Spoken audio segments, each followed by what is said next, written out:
It's 1776. The war for American independence has begun.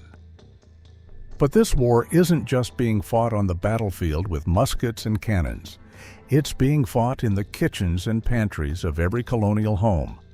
The British Royal Navy, the most powerful naval force on the planet, has thrown a chain of warships around the American coast, a blockade designed to starve the rebellion into submission. Suddenly, the simple things that people took for granted, sugar, tea, salt, spices, are gone. The ships that once brought these goods from across the empire are now turned away, their cargoes confiscated. Prices skyrocket. Panic sets in. What do you do when the world you knew disappears? When the simple act of making a cup of tea becomes an act of defiance? What do you do when the survival of your family depends not on a soldier's courage, but on a mother's ingenuity? This is the story of that forgotten battlefield. This is the story of the women, the children, the families who fought the revolution not with bullets, but with recipes. These are the 8 survival recipes that kept colonial families alive during the British blockades. My name is Sam, and this is Wild America. 1. Liberty Tea, the taste of defiance. Our story begins with a simple act of rebellion, a cup of tea. But not the tea you're thinking of. This is Liberty Tea. Imagine a mother, Sarah, in her small Boston home in the winter of 1778. Her daughter, Emily, is sick with a fever, and she's crying for a cup of tea, the warm, sweet drink that has always comforted her. But there is no tea. The last of their supply ran out months ago, and the price of smuggled tea is now so high that it's worth more than silver. Sarah looks at her daughter's tear-streaked face, and her heart breaks. But then she remembers something her grandmother taught her, a piece of old world knowledge that has suddenly become a tool of survival. She goes out into the frozen garden to a patch of raspberry bushes, their leaves brown and withered. She gathers a handful of the dried leaves, brings them inside, and crushes them in her hand. She puts them in a pot of boiling water, and a faint, sweet aroma fills the small kitchen. It's not the same as real tea, not even close, but it's warm, it's comforting, and it's theirs. This was Liberty Tea, a catch-all term for any number of herbal infusions made from local plants. Raspberry leaves were a favorite, but colonists also used mint, goldenrod, sassafras bark, and even rose hips.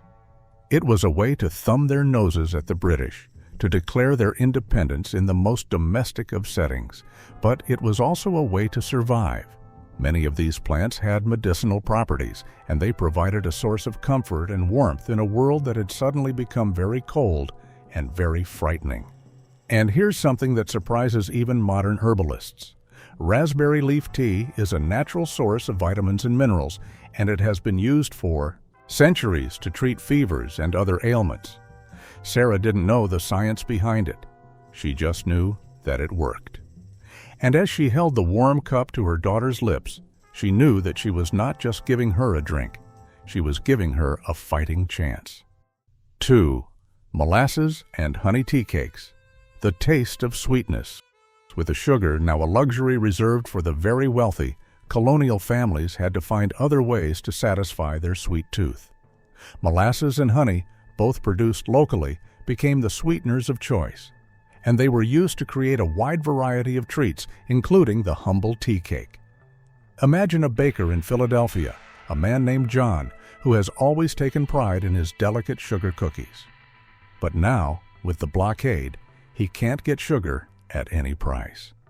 He sees the disappointment in the faces of the children who come to his shop, their eyes wide with a longing for something sweet. He could give up. He could close his shop. But he's a baker, he's a creator, and he's a patriot. So he experiments. He pulls out his barrels of molasses, his jars of honey, and he gets to work. He mixes them with flour, with butter, with eggs, with a pinch of cinnamon and nutmeg. The dough is stickier than he's used to. and the color is a deep, rich brown. He rolls it out, cuts it into rounds, and bakes them in his hot oven. The smell that fills his shop is not the light, delicate scent of sugar cookies, but something deeper, something earthier, something more American. These were molasses and honey tea cakes, a symbol of colonial ingenuity. They were not as sweet as their sugar-based cousins, but they had a rich, complex flavor all their own. And they were a reminder that even in the darkest of times, there is still room for a little sweetness. The recipe was simple, but the result was profound. It was a taste of home, a taste of comfort, a taste of a world where children could still have cookies, even in the midst of a war. And it was a testament to the power of creativity, the ability to take what you have and make it into something new, something beautiful, something that can bring a little bit of joy to a world that desperately needs it. And if you think that finding a substitute for sugar was a challenge, wait until you see what they did when the grain ran out. 3. Hasty Pudding, the taste of survival. Cornmeal was the backbone of the colonial diet, the one staple that was almost always available. And when wheat flour became scarce due to the blockade, cornmeal became even more important. It was used to make everything from bread to pancakes to porridge. And one of the most common cornmeal dishes was hasty pudding. Imagine a family in rural Massachusetts huddled around the fire on a cold winter night. The father, a farmer named Thomas, has just returned from town with bad news. The price of wheat flour has doubled, and he couldn't afford to buy any. His wife, Mary, looks at their dwindling supplies at the small bag of cornmeal. That is all they have left. She could despair, she could cry, but she's a colonial woman. She's a survivor, so she takes the cornmeal and she gets to work. She boils a pot of water and she slowly, carefully stirs in the cornmeal a little at a time, whisking constantly to prevent lumps. She adds a pinch of salt and she keeps stirring and stirring and stirring until the mixture thickens into a smooth, creamy porridge. She ladles it into bowls and she serves it to her family. It's not much, it's not fancy, but it's hot and it's filling and it will keep them alive for another day. This was hasty pudding, a dish that was as simple as it was essential. It was a symbol of American self-sufficiency, a rejection of imported British wheat in favor of Native American corn. It was celebrated in a famous 1790 poem by Joel Barlow, who called it the food of my childhood. And it was a favorite of George Washington, who ate it for breakfast with butter and molasses. But for most colonial families, it was not a dish of choice. It was a dish of necessity, a way to stretch their meager supplies, to make a little go a long way. It was a reminder that survival is not always about grand gestures. Sometimes it's about the small, quiet acts of resilience, the everyday struggles that go unnoticed, the simple, humble meals that keep a family and a nation alive. 4. JohnnyCakes, the taste of the road. If hasty pudding was the food of the hearth, JohnnyCakes were the food of the road. Made from the same basic ingredients, cornmeal, water, and salt, JohnnyCakes were a portable, durable, and incredibly versatile food that was perfect for travelers, soldiers, and anyone who needed a meal on the go. Imagine a young man, a messenger for the Continental Army, riding through the wilderness of Pennsylvania. He's been on the road for days, and his supplies are running low. He has a small bag of cornmeal, a canteen of water, and a little salt. He stops by a stream, builds a small fire, and mixes the cornmeal with water and salt to form a thick batter. He heats a flat rock in the fire, greases it with a little bit of bacon fat, and he drops spoonfuls of the batter onto the hot surface. They sizzle and steam, and in a few minutes he has a stack of hot, crispy JohnnyCakes. He eats them plain, and they taste like heaven. They are the taste of survival, the taste of the road, the taste of freedom. JohnnyCakes, also known as journey cakes, were a colonial adaptation of a Native American recipe. They were a symbol of the colonists' connection to the land, their ability to live off the fat of the land, to survive in a world where there were no stores, no restaurants, no easy meals. They were a reminder that the American spirit is a restless spirit, a spirit of movement, of exploration, of constant forward motion. And they were a testament to the power of simplicity, the ability to create something delicious, something satisfying, something life-sustaining from the most basic of ingredients. 5. Substitute coffee, the taste of rebellion. Just as tea became a symbol of British tyranny, coffee became a symbol of American rebellion. But with the blockade, coffee, like tea, became a scarce and expensive luxury. So the colonists, with their characteristic ingenuity, came up with a wide variety of substitutes. They roasted and ground everything from chicory root to dandelion root, from acorns to okra seeds, from potatoes to parsnips. Imagine a group of women in a small town in North Carolina gathered in a kitchen, experimenting with different coffee substitutes. They've tried everything, and nothing has worked. The acorn coffee was too bitter. The dandelion coffee was too weak. The okra coffee was just weird. They're about to give up when one of them has an idea. She takes a handful of sweet potatoes, roasts them until they're black and brittle, and then grinds them into a fine powder. She mixes the powder with a little bit of real coffee, just a pinch, and she brews a pot. The aroma that fills the kitchen is not quite coffee, but it's close. It's rich and it's earthy, and it's surprisingly good. They've done it. They've created a coffee substitute that is not just drinkable, but enjoyable. This was the spirit of the revolution, the spirit of experimentation, of innovation, of a refusal to be defeated. It was a reminder that the war was not just being fought by men with guns.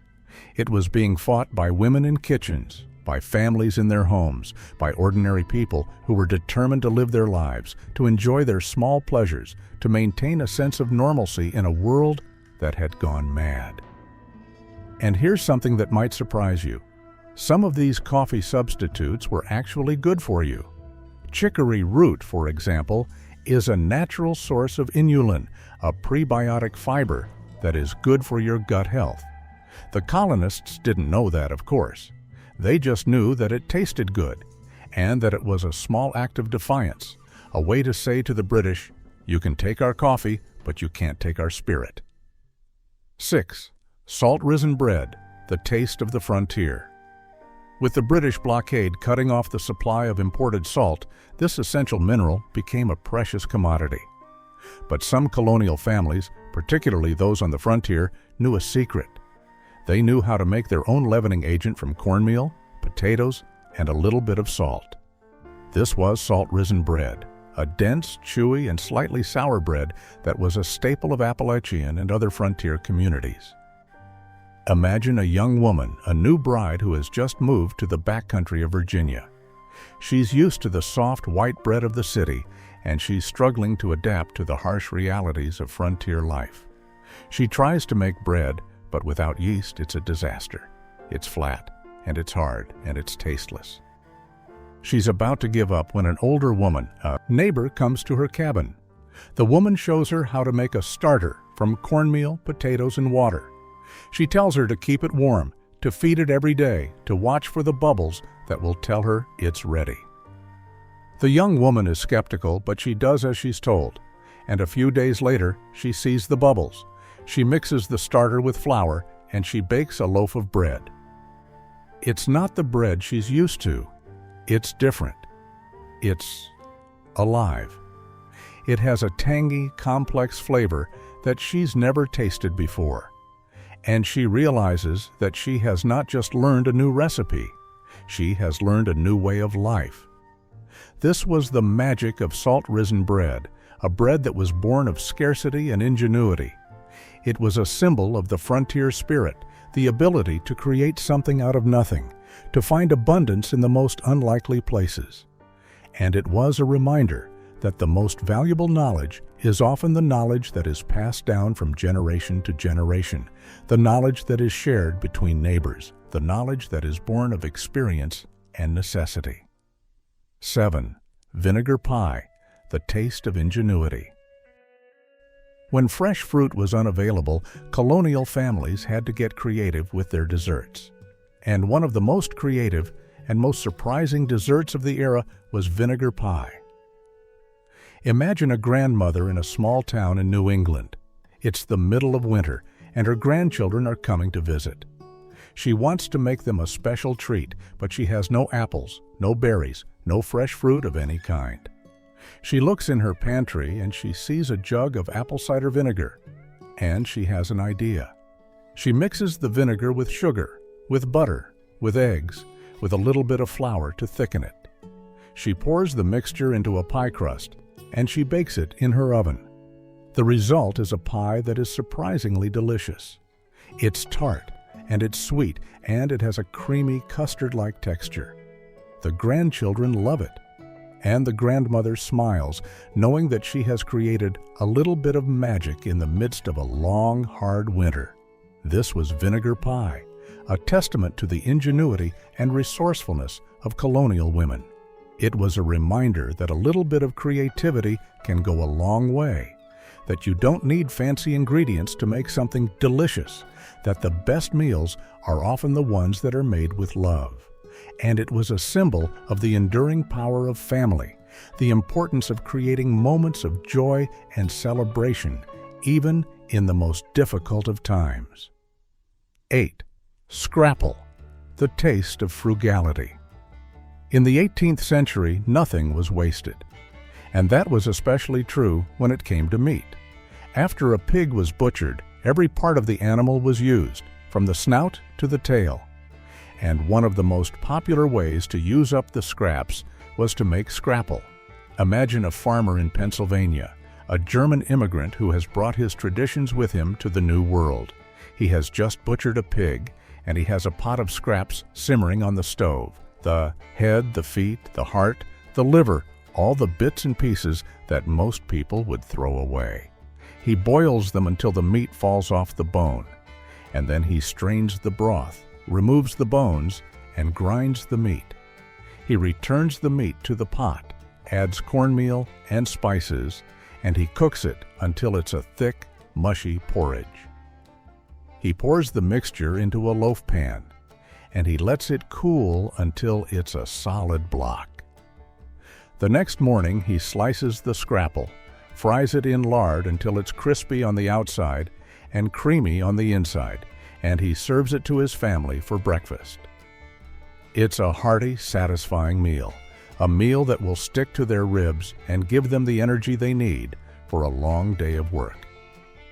This was Scrapple, a dish that was born of frugality and a deep respect for the animals that sustained them.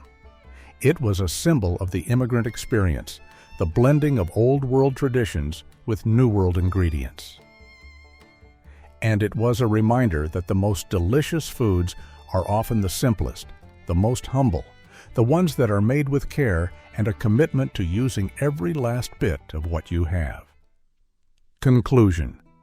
The British blockade was designed to break the American spirit, to starve the rebellion into submission. But it failed. It failed because the American people refused to be broken. They fought back, not just on the battlefield, but in their kitchens, in their gardens, in their communities. They found new ways to feed themselves, new ways to celebrate, new ways to survive. They turned scarcity into abundance, hardship into opportunity, and a cup of tea into a revolution. The story of these forgotten foods is more than just a collection of recipes. It's a story about resilience, about ingenuity, about the enduring power of the human spirit. It's a reminder that the things that sustain us are not always the things that we can buy in a store. They are the things that we create with our own hands, the things that we share with our neighbors, the things that we pass down to our children. And it's a reminder that sometimes the most powerful weapon of all is a well-stocked pantry and a little bit of hope. The act of drinking Liberty tea became a political statement, When you invited a neighbor over for tea, the question was not just, would you like a cup, but what kind of cup? If you served real tea, you were a loyalist, a supporter of the British Crown. If you served Liberty tea, you were a patriot, a supporter of independence. The beverage in your cup could mark where your loyalties lay. It could determine who your friends were, who your enemies were. It could, in some cases, determine whether you lived or died. Women who had always been the keepers of the tea table suddenly found themselves on the front lines of a political war. And they embraced it. They gathered in groups, they shared recipes, they taught each other which plants were safe and which were poisonous. They created a network of knowledge, a network of resistance, a network of survival. But the coffee rebellion wasn't just about substitutes, it was also about direct action. On July 24, 1777, in Boston, a group of at least 100 women marched on the warehouse of a merchant named Thomas Boylston. Boylston had been stockpiling coffee, manipulating the price, trying to profit from the suffering of his neighbors. The women demanded the keys to his warehouse. When he refused, things took an aggressive turn. One of the women seized him by his neck and tossed him into a cart. When he still refused to give up the keys, they tipped up the cart and discharged him. Then they opened the warehouse themselves, hoisted out the coffee, put it into trucks, and drove off. This was not a polite protest. This was a riot, a violent assertion of the people's right to affordable food. It was a reminder that the revolution was not just a war of ideas. It was a war of survival. And the women of America were not going to stand by and watch their families starve. The word scrapple comes from scraps, and that's exactly what it was. A way to turn the parts of the pig that no one wanted into something delicious, something nourishing, something that could feed a family for days. It was a lesson in resourcefulness, a lesson that has been forgotten in our modern world of abundance and waste. But in the 18th century, it was a lesson that everyone knew. It was a lesson that kept families alive. The process of making scrapple was labor-intensive, requiring hours of boiling, grinding, and cooking. But it was worth it. A single pig could provide enough scrapple to feed a family for weeks, and the dish was so calorie-dense that it could sustain a person through a long day of hard labor. It was the ultimate survival food, a food that was born of necessity and perfected through generations of experience.